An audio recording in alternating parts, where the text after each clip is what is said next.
샬롬, 하나님과 동행하는 새벽기도회 달라스 임마누엘 교회 권성철 목사입니다.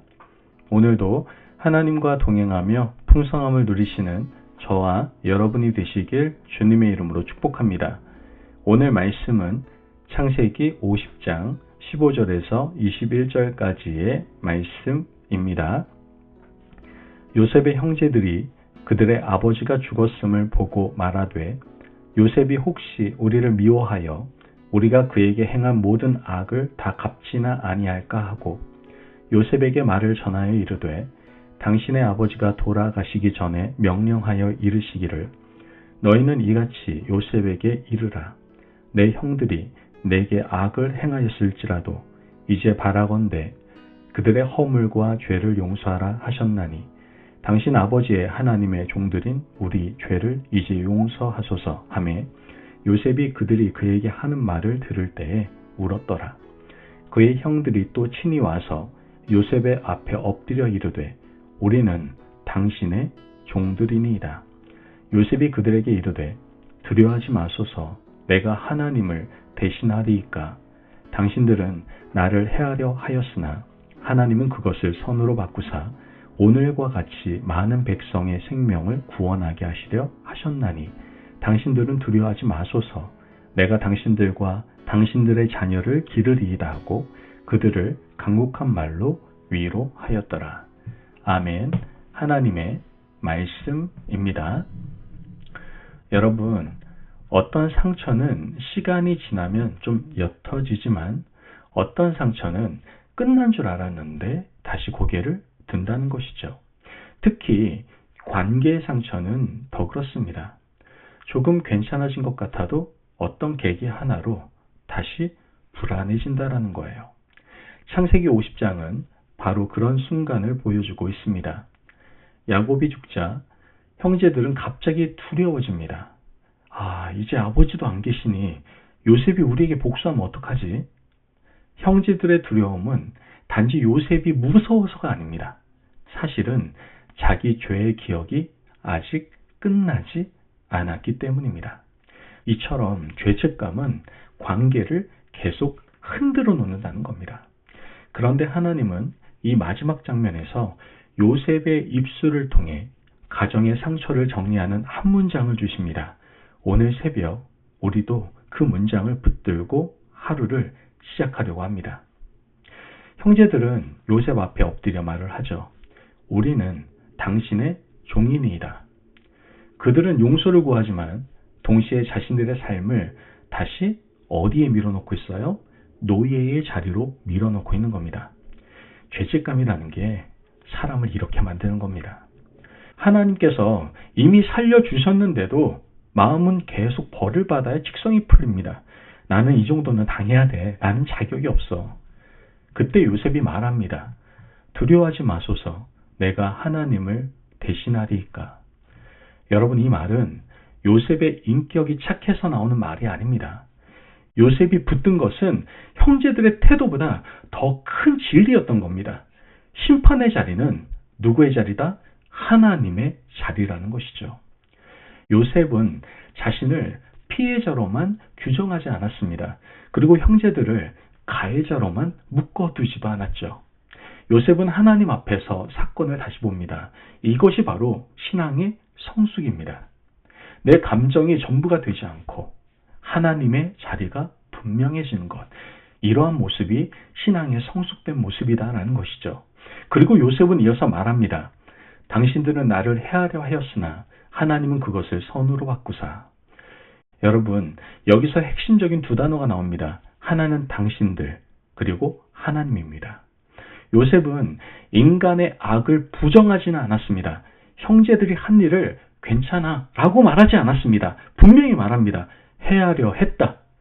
여러분, 악은 악입니다. 죄는 죄예요.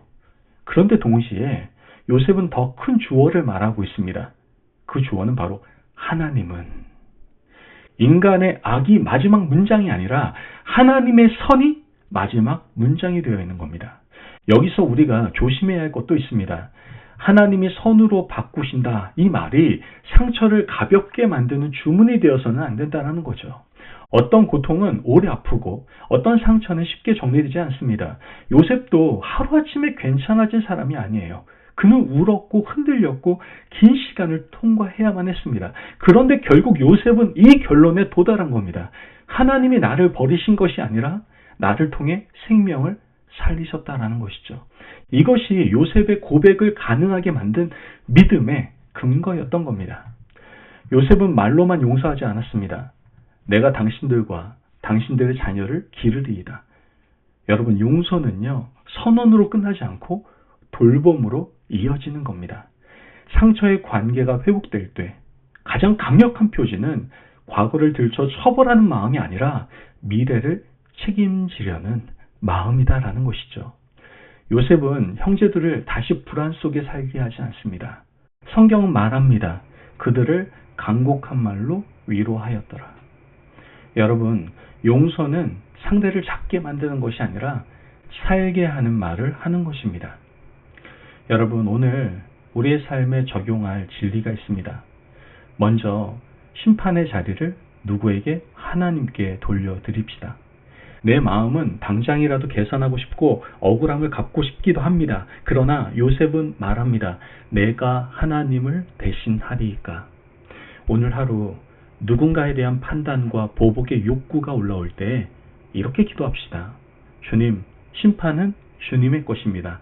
제 손에서 내려놓게 하여 주옵소서. 또한 내 이야기를 사람의 의도에서 하나님의 손으로 옮겨보시기를 바랍니다. 사람은 나를 해하려 했을 수도 있고 환경은 나를 무너뜨리려 했을 수도 있습니다. 그러나 하나님은 그 자리에서 선을 일하신다라는 것이죠. 오늘 한 가지 상처를 떠올리시고 그 상처 위에 조용히 덧붙이시기를 바라요. 하나님은 선으로 바꾸실 수 있습니다. 마지막으로 살리는 말을 선택하시기를 바랍니다. 요셉은 형제들을 위로했어요. 오늘 우리도 누군가에게 두려워하지 마라는 복음의 말을 건넬 수 있어야 됩니다. 가정에서, 직장에서, 교회에서 정죄 대신에 위로, 냉소 대신에 소망을, 단절 대신에 작은 다리 하나, 그 한 문장이 누군가의 하루를 살릴 수 있다라는 것이죠. 창세기의 마지막 장면은 복수로 끝나지 않습니다. 상처로 끝나지 않아요. 하나님은 요셉의 입술을 통해 우리에게 복음의 결론을 주십니다. 너희는 악을 꾀했으나 하나님은 선을 이루셨다. 여러분, 오늘도 우리 인생에는 이해되지 않는 조각이 있을 수 있습니다. 그러나 하나님은 그 조각들을 모아서 선을 이루시는 분이십니다. 그러니 오늘 두려움 대신에 신뢰로 시작하시기를 바랍니다. 내 손에 쥔 심판을 내려놓고 하나님께 맡기십시오. 그리고 누군가를 살리는 말로 하루를 열어갈 수 있는 저와 여러분이 되시길 주님의 이름으로 축복합니다. 아멘. 기도하겠습니다. 사랑이 많으신 하나님 감사합니다. 오늘도 우리에게 귀한 말씀에 은혜 허락하심을 감사합니다. 하나님, 제 마음에 남아있는 상처와 분노를 주님 앞에 내려놓습니다. 제가 하나님을 대신하여 심판하려는 마음을 거둬주옵소서. 사람이 악을 꾀한 자리에서도 주님이 선을 이루심을 믿게 하시고 오늘 제가 하는 말과 선택이 누군가를 살리는 통로가 되게 하여 주옵소서. 우리 가정과 공동체에 화해와 회복의 은혜를 부어 주옵소서. 감사하며 예수님의 이름으로 기도합니다. 아멘. 오늘도 하나님과 동행하며 풍성함을 누리시는 저와 여러분이 되시길 주님의 이름으로 축복합니다. 여러분, 사람의 악과 삶의 상처가 있어도 하나님께서는 그것을 선으로 바꾸어 많은 생명을 살리실 수 있습니다. 그 하나님의 선에 동참할 수 있는 귀한 하루 되시기를 바랍니다. 말씀 안에서 승리하십시오.